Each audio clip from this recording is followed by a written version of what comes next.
In today's video, we're going to talk about the practice of meditation.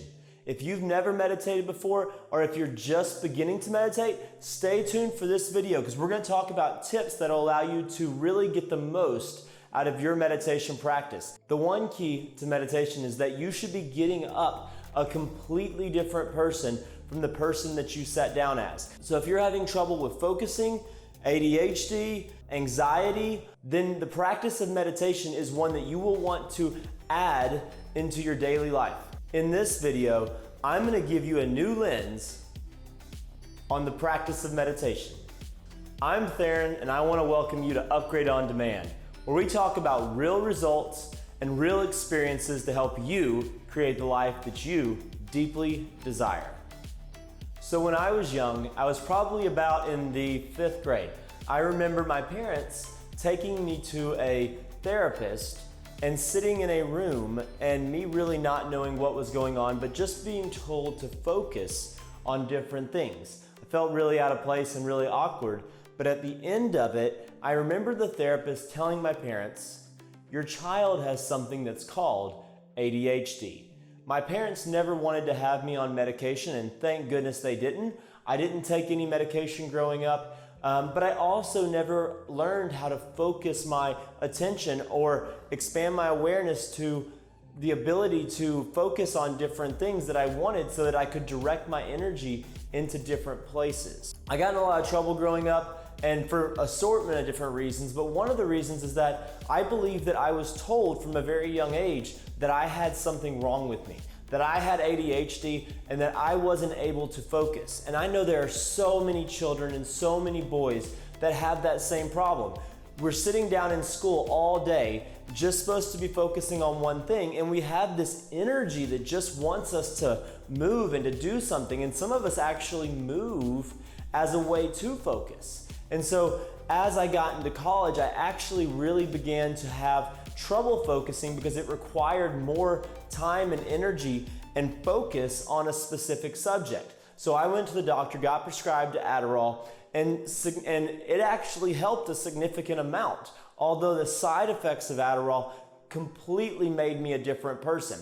I was not as fun, I was not as loving, I was not as enjoyable to be around, not to mention that it was an artificial substance that I was taking that was causing me not to be able to feel my own emotions and vibrations. So in 2016, I was in an accelerator where we were spending about 100 hours a week focusing on cases and having to focus an enormous amount of energy into one area for a short amount of time and getting the most out of that time.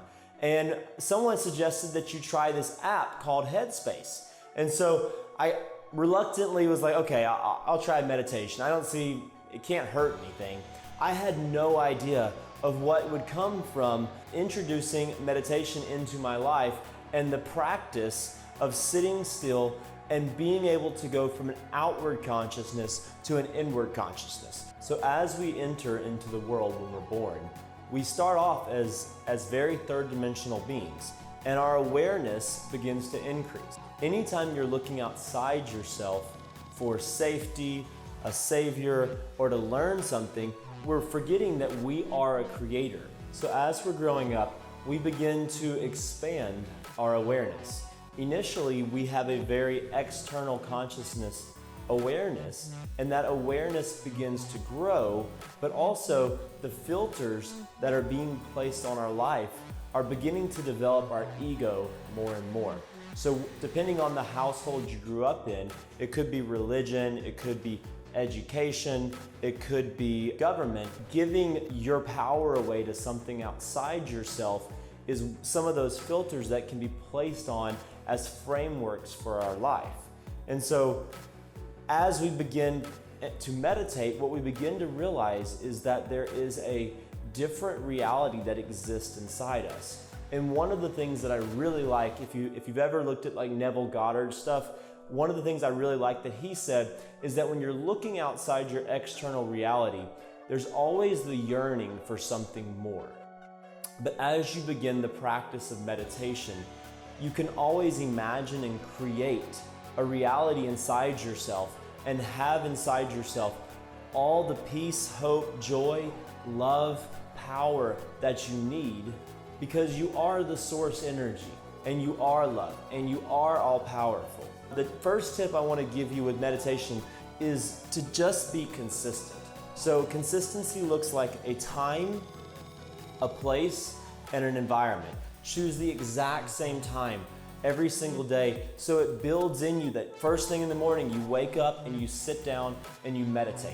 Have a special place that you set aside for meditation. That can look like, in our house we have a meditation room. It could be in a closet. It could be outside in nature. I love meditating outside. It's connecting to Gaia and connecting to the earth. But in addition to that, also your environment. The environment is really important because you don't want to have, for instance, in our life, we have 3 kids. So 3 kids, you want to make sure you're awake before the kids wake up, or that you're going somewhere consistently where there's not going to be distractions. So tip number 2 is scanning. There's a couple different ways that you can scan your body. I like to just scan from the top down. So I will actually begin focusing on my head and begin to focus on different parts of my body. And I actually go down each arm individually, the front of my body, the back of my body, and then feel the inside of my body and then down the legs. The second way that you can scan is by imagining that there is a leak in the room and water is just beginning to raise the level. And so as the water gets higher and higher and the water begins to flood into the room, you actually feel the water level beginning to absorb your body. And you keep on letting that water go until it gets above your head. And both of those are acts of scanning. Really the focus here is beginning to move and focus your attention from outside you to focusing it inside your body and beginning to feel what's actually going on inside you. So one of the ways that I like to explain noting is, if you think about as you're sitting there that there's a traffic jam and you're in a hurry to just get where you're going. That a lot of times can be how we look at meditation. I'm supposed to sit here empty, I have somewhere to go, I have something to do, and in not getting there near fast enough. I encourage you to relax your mind and just ease into the process of emptying. So part of that is just recognizing the thoughts. And so I think of it as when you're like read a cartoon and you have those little conversation bubbles that pop up in the cartoon that have the text in it, that is your thought. In context with our thoughts, noting can just be the process of noting that a thought is showing up in your mind, and then as soon as you notice that it shows up, allowing yourself to clear the thought from your mind and begin to just focus on the emptiness again. So tip number 4, focusing your attention. So once you begin to develop the awareness of being able to empty out your mind and note the thoughts entering, you begin to also want to focus your attention on what it is you want to call into your life. And specifically in this video, I'm talking about the act of calling in higher emotions. So if you begin to focus on where the thoughts are coming from, you can begin to look at, is it a thought of grief, anxiety, anger, frustration, love, gratitude? There are different spectrums of emotions, and each one of those emotions are connected to a specific energy system. The act of emptying out your mind is noting what thoughts are coming in. But in the process of noting what thoughts are coming in, you can also recognize where those thoughts are coming from, or more specifically, what energetic system or chakra those emotions are related to. So specifically, as third dimensional beings, we really tend to spend a lot of time in our root chakra, in our sacral chakra, and in our solar plexus. You can specifically tie different emotions to each one of those different chakras. And so as we begin to clear out those different energy systems, we can actually elevate our vibration and begin to elevate our consciousness so that we are actually transcending our third dimensional being and stepping into our higher consciousness and becoming beings of love, which leads us in to tip number 5. Calling in and focusing your attention on gratitude and self-love. So sometimes I particularly wake up and I won't be in a place of self-love or feeling a lot of gratitude for my day or for my life. And so I will actually sit down and begin to focus my attention on things outside myself. Everything that exists in our reality is projected from our internal reality out into our external reality, and then we see a reflection of what we've created. So although I am focusing my attention on things outside of myself, I am focusing on the gratitude of the things that I have created in my life. So I in particular like to focus on, I'm very thankful for my son, I'm very thankful for my daughter, I'm thankful for my partner, and I'll specifically go into different things that I really appreciate about them. And as you begin to have more and more gratitude for different things, you begin to feel that love begin to flow back into your body. And then at that point, I begin to note different things about myself that I love. I love that I'm gentle. I love that I am kind. I love that I'm loving, and I'm very caring for others. I also love that I'm very powerful and very strong and very confident. I love after all this time I was able to begin doing video and beginning to provide content that was valuable for others. And so as that begins to swell up inside you, you begin to develop this love for who you are, the creator. So tip number 6, embodiment. So this is where I said, when you sit down to meditate, you should always get up a different person than the person that you sat down as. And this is where after you have gone through the noting and the scanning and the focusing and built up that self-love and gratitude for yourself and the things that you have created, you begin to embody your highest self. And so this is a process of journaling and beginning to figure out who it is that you really want to be and how you want to show up in the world. But I will specifically see myself in my highest self and doing the things that I believe that I was called to do or that I'm capable of doing, and I will see myself doing that thing. And as I'm doing that and as I'm experiencing that, I begin to step into a higher version of myself. And by stepping into that highest version of yourself, you're letting go of the ego and letting go of the part of you that's tied to your current reality, and the part of you that begins to step into a new reality, the reality that you desire and that you want to manifest and create and have in your life.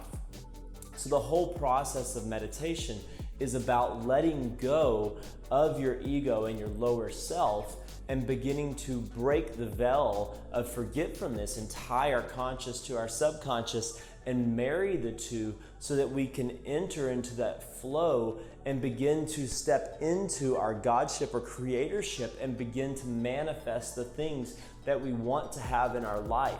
And believe me, when you begin to manifest the things that you want and from your highest self, those things begin to show up into your reality in a way that is like mind-blowing and shocking. Everything that exists in your reality is projected from your internal consciousness out into your external reality. So when you're aware of the fact that everything that exists in your reality comes from what you're creating in your mind, you begin to stop living in the effect of everything that's happening to you and begin to step into the cause or the creator of everything in your life. I believe there's a big difference between meditation and manifestation. We got into manifestation a little bit in tip number 6, but to expand on that, using your imagination to manifest what it is you want to show up in your life. So I believe that the act of manifesting is using your imagination to focus your attention on the details of exactly what it is you want to call in your life. I specifically use my imagination to begin to see a scene happening that explains or shows that something is accomplished. For example, a house that you want to buy, or a completion of a job, or a certain amount of money in your bank account. What is the thing that shows you right before it happens that it's actually coming to fruition in your life? It is really mind-boggling to me that I just thought that my imagination was for what? Imagining and pretending that I was doing something. And as you get older, using your imagination kind of becomes a useless thing for some people, or daydreaming. And I actually have spent a lot of time daydreaming and not realizing that where I'm focusing my attention is what I'm actually calling in my life. So it's not just using your imagination, it's also focusing your attention on what you want to call into your life. And when you begin to imagine a scenario over and over and over again, you begin to send more and more energy there. And everything in your life begins to align and begins to create matter from the energy that's beginning to be directed into one area. And then you begin to see those things rearrange in your life so that you begin to call that manifestation into your life. And I've seen numerous times where when I focus my energy on a specific manifestation, that thing has shown up in my life over and over again. And it takes a lot of practice to be able to focus your attention on it. So meditation more and more is beginning to become something that people really are beginning to wonder about. It's interesting because it's scientifically proven that it is effective in calming down our emotions, relieving our stress, and shifting our mood overall. Beginning to empty the mind and beginning to focus your attention actually allows for the mind to let go of all those beliefs that it has that you are a certain thing, and then you actually begin to create what it is you want from that place.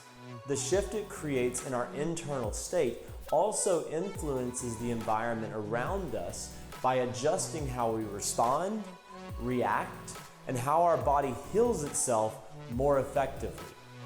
So a lot of times we try to give ourselves the rest that we need by staying in bed a little bit longer, getting some extra sleep, or relaxing at home to do something to recover, or just doing something to enjoy our life. But a lot of times it's not nearly enough to get you back to the alignment for the ultimate happiness and success that you desire to call into your life. If you want to hack your reality and create a life that you deeply desire, then make sure to stay tuned for more content like this and subscribe and like the video below.